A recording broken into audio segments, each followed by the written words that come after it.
Hello and welcome to my YouTube channel pre exam training. दोस्तों, most expected GK question का set 2 लेकर हम आपके सामने आए हैं। चाहे आप बीपीएससी की तैयारी कर रहे हैं, एसएससी जीडी कांस्टेबल की तैयारी कर रहे हैं, बिहार एसआई की तैयारी कर रहे हैं या किसी भी एग्ज़ाम की तैयारी कर रहे हैं, सबके लिए वीडियो इम्पोर्टेंट है। बहुत ही इम्पोर्टेंट 25 सवाल कराए जाएंगे जीके के। पूरा वीडियो ज़रूर देखिएगा, किस तरह के सवाल जो है परीक्षाओं में पूछे जाते हैं। अच्छा लग जाए, दिल को छू जाए तो लाइक ज़रूर किया कीजिए, और जो लोग नए हैं चैनल को सब्सक्राइब कर लीजिएगा। फ़ायदा ही फ़ायदा मिलने वाला है। आइए देखें आज का पहला सवाल। संवैधानिक संशोधनों को पारित करती है कौन? जो है संविधान में होने वाले संशोधनों को पारित करता है राज्यसभा, रक्षा मंत्रालय, प्रधानमंत्री कार्यालय या भारतीय प्रतिभूति और विनिमय बोर्ड। संविधान में होने वाले संशोधन संसद में पारित किए जाते हैं, सबको ज्ञात होना चाहिए। अनुच्छेद 368 में है अनुच्छेद, जरूर याद रखिएगा। बार बार संविधान में संशोधन होते रहता है, आपको ध्यान रहना चाहिए।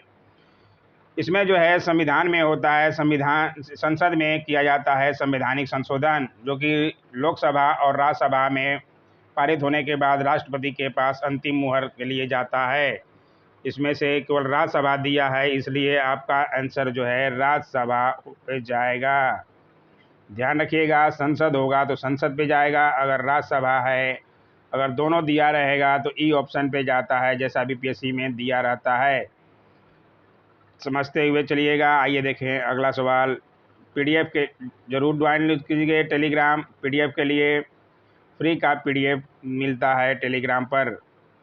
1906 ईस्वी में राजनीतिक संगठन के रूप में मुस्लिम लीग का गठन कहाँ हुआ था? बहुत ही मोस्ट इम्पोर्टेंट सवाल है। 1905 में बंगाल विभाजन के बाद मुस्लिम और हिंदू को अलग करने के लिए बंगाल का विभाजन कराया गया था। उसके बाद 1906 ईस्वी में मुस्लिम लीग की स्थापना की गई थी। मुस्लिम लीग की स्थापना जो है ढाका में की गई थी। याद रखिएगा, 1906 ईस्वी में किनके द्वारा? नवाब आगा खां के द्वारा की गई थी। ये भी ध्यान रखिएगा, बहुत अच्छा सवाल है। सवाल बार बार बनता है, इसलिए ज़रूर नोट करते हुए चलेंगे। आइए देखें अगला सवाल। प्लासी की जंग के बाद सिराजुद्दौला को मार दिया गया और किसको नवाब बनाया गया? बंगाल का नवाब कौन बना था सिराजुद्दौला के मृत्यु के बाद या प्लासी के युद्ध के बाद?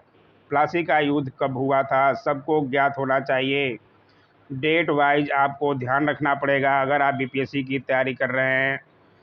23 जून 1757 ईस्वी, ये डेट जरूर ध्यान रखा कीजिए। 1757 तो बहुत लोग जानते होंगे, लेकिन 23 जून भी ज़रूरी है, इसलिए नोट करते हुए चलिएगा। अंग्रेज़ों और सिराजुद्दौला की सेनाओं के बीच हुआ था। 23 जून 1757 को मुर्शिदाबाद के दक्षिण में 22 मील दूर नदिया जिले में भागीरथी नदी के किनारे, ये भी ध्यान रखते हुए चलेंगे, प्लासी नामक गांव के आमने सामने हुई थी। युद्ध में अंग्रेजी विजयी रहे, क्योंकि मीर जाफर ने धोखा कर दिया था सिराजुद्दौला से और अंग्रेज़ों से जाकर मिल गया था। मीर जाफर कौन था?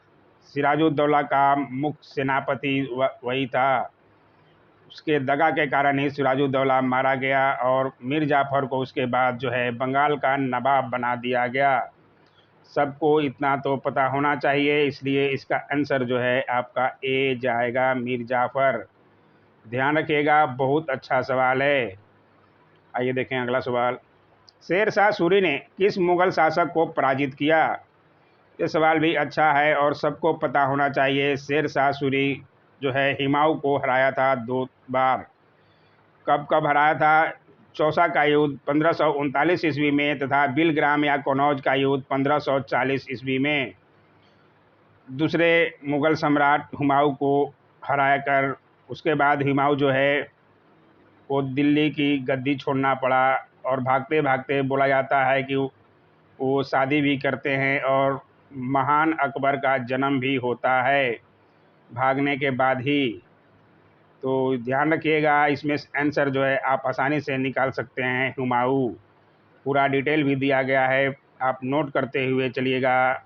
स्क्रीनशॉट ले सकते हैं या टेलीग्राम ज्वाइन कर आप PDF ले सकते हैं। आइए देखें अगला सवाल। चोल अभिलेखों में उल्लेखित भूमि की विभिन्न कोटियों के अनुसार खाली स्थान को मंदिर में उपहार में दी गई भूमि कहा जाता है। मंदिर को उपहार में दी गई भूमि को क्या कहा जाता है? कल बताया था ब्रह्मदेव जो है, ब्राह्मणों को दान में दी गई भूमि को ब्रह्मदेव कहा जाता है, लेकिन मंदिर में उपहार दी गई भूमि को देवदान कहा जाता है। ये जरूर ध्यान रखिएगा, बहुत अच्छा सवाल है। सवाल ऐसे भी बनते रहते हैं। चोल अभिलेख के विवरण के अनुसार मंदिर को उपहार स्वरूप दी गई भूमि को देवदान या तिरुनमट्टडक्विनी कहा जाता है। इसे भी ध्यान रखते हुए चलेंगे। आइए देखें अगला सवाल। विकलांग और बेरोजगारी को राहत भारत के संविधान की 7वीं अनुसूची में दी गई किस सूची में सूचीबद्ध है? बहुत ही अच्छा सवाल है। 7वीं अनुसूची में तो दी गई है, लेकिन किस सूची में सूचीबद्ध है? केंद्रीय, विश्व, राज्य या समवर्ती? विकलांग और बेरोजगारी को राहत, इसका जो है ये राज्य सूची में सूचीबद्ध है। ध्यान रखिएगा, राज्य सूची में सूचीबद्ध है। भारतीय संविधान की 7वीं अनुसूची की दूसरी सूची अर्थात राज्य सूची में प्रविष्टि संख्या 9 के अंतर्गत विकलांग और बेरोजगारों को राहत को विषय के रूप में शामिल किया गया है। इस संबंध में विधायन की अनंत शक्ति राज्यों के विधानमंडलों को है। ये भी ध्यान रखते हुए चलेंगे। और लाइक, शेयर, कमेंट और सब्सक्राइब चैनल को जरूर कीजिएगा दोस्तों। जो लोग भी लाइक नहीं करते जरूर किया कीजिए। महिलाओं में गर्भाशय होता है, कितने गर्भाशय होते हैं महिलाओं में?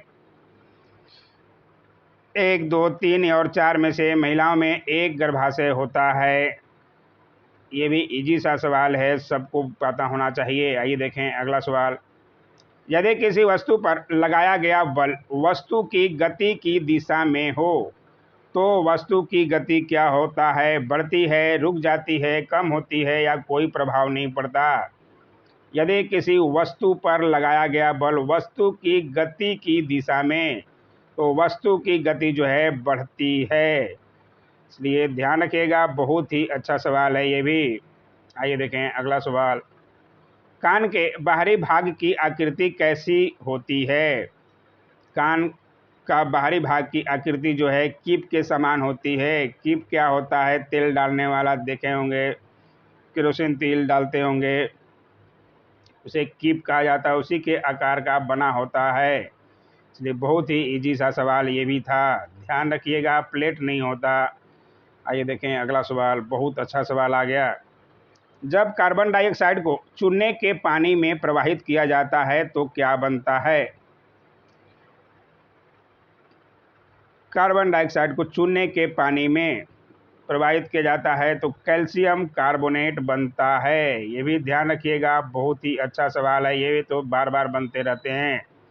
चूने का पानी अर्थात कैल्शियम हाइड्रोक्साइड में जब कार्बन डाइऑक्साइड को प्रवाहित किया जाता है तो कैल्शियम कार्बोनेट यानी कि CaCO3 प्राप्त होता है। बहुत बार ये सवाल बना है BPSC में भी और हर तरह के एग्जाम में भी, इसलिए ज़रूर ध्यान रखिएगा। आइए देखें अगला सवाल। ओलंपिक में किसने सबसे अधिक स्वर्ण पदक जीते हैं? ओलंपिक में अब तक जो है माइकल फेल्प्स जीते थे, तैराक, सबसे ज़्यादा स्वर्ण पदक।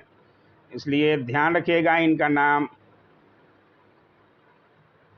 माइकल फ्रेड फेल्प्स एक अमेरिकी तैराक हैं। उनके नाम किसी भी एक ओलंपिक में सबसे अधिक स्वर्ण पदक जीतने का रिकॉर्ड है। ज़रूर ध्यान रखिएगा, इनका नाम शायद सब लोग जानते ही होंगे। नोट करते हुए चलिएगा जो लोग नहीं जानते हैं। आइए देखें अगला सवाल। सोदम में जो दुनिया के सबसे बुजुर्ग आदमी का 146 वर्ष की आयु में निधन हो गया, वह कौन सा देश का नागरिक थे? बताना है। सोदो में जो नाम है ये जरूर ध्यान रखिएगा, सबसे बुजुर्ग आदमी 146 वर्ष तक जीने वाले, उनकी मृत्यु अभी हाल ही में हुई। वो कौन से देश के थे? वो इंडोनेशिया के थे। ये जरूर ध्यान रखिएगा, बहुत अच्छा सवाल है, पूछा जा सकता है। आइए देखें अगला सवाल। किसी वस्तु की मात्रा के लिए उपभोक्ता का इष्टतम चयन तथा उसकी कीमत में संबंध अत्यंत महत्वपूर्ण है तथा यह संबंध खालिस्तान फलन कहलाता है। कौन सा फलन कहलाता है? वस्तु की मात्रा के लिए उपभोक्ता का इष्टतम चयन तथा इसकी कीमत में संबंध जो है क्या कहलाता है? मांग कहलाता है। यह संबंध मांग कहलाता है, इसलिए ध्यान रखिएगा। बहुत अच्छा सवाल है ये भी। आइए देखें अगला सवाल।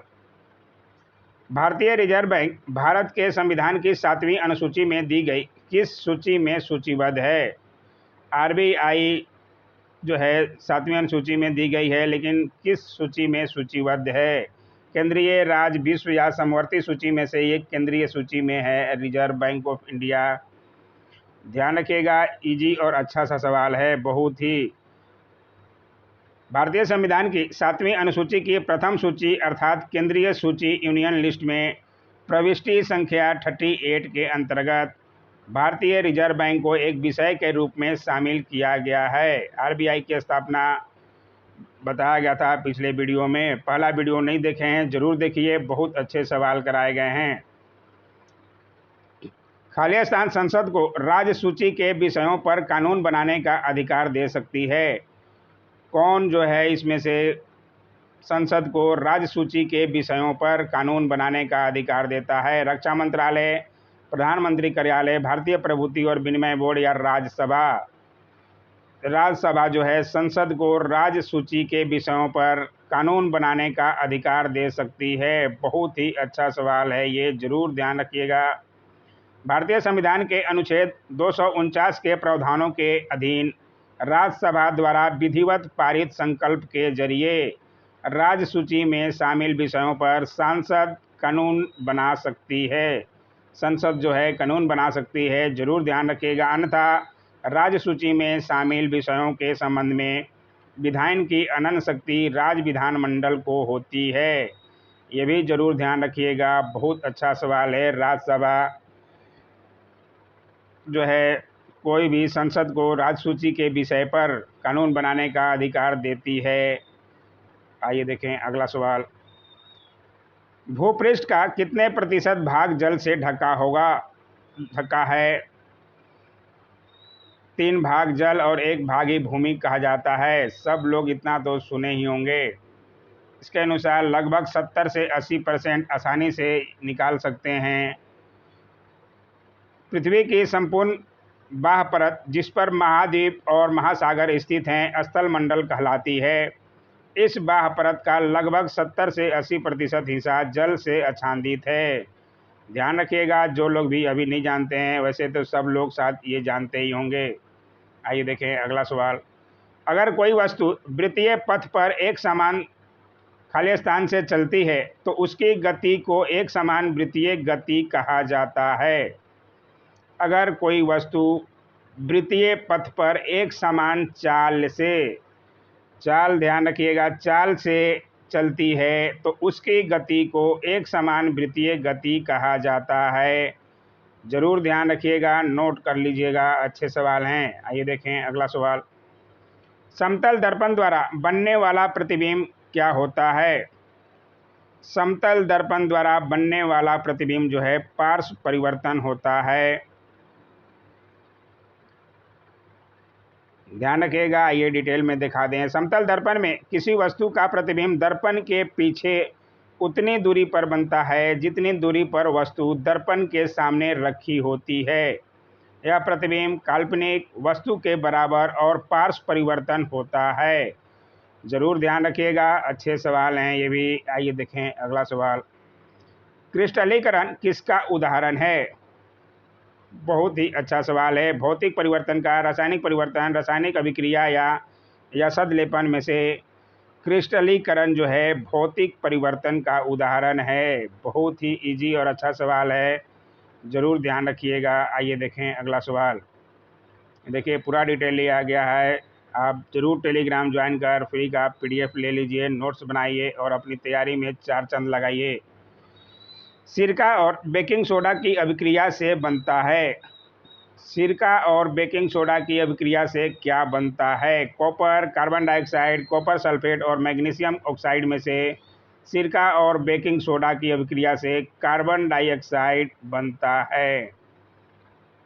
ध्यान रखिएगा, सिरका CH3COOH और बेकिंग सोडा NaHCO3 की अभिक्रिया से कार्बन डाइऑक्साइड CO2 गैस बनती है। इनका फार्मूला भी जरूर ध्यान रखा कीजिए, सिरका का और बेकिंग सोडा का। ये भी बार बार पूछा जाता है। सिरका और बेकिंग सोडा का फार्मूला NaHCO3, बेकिंग सोडा और सिरका CH3COOH।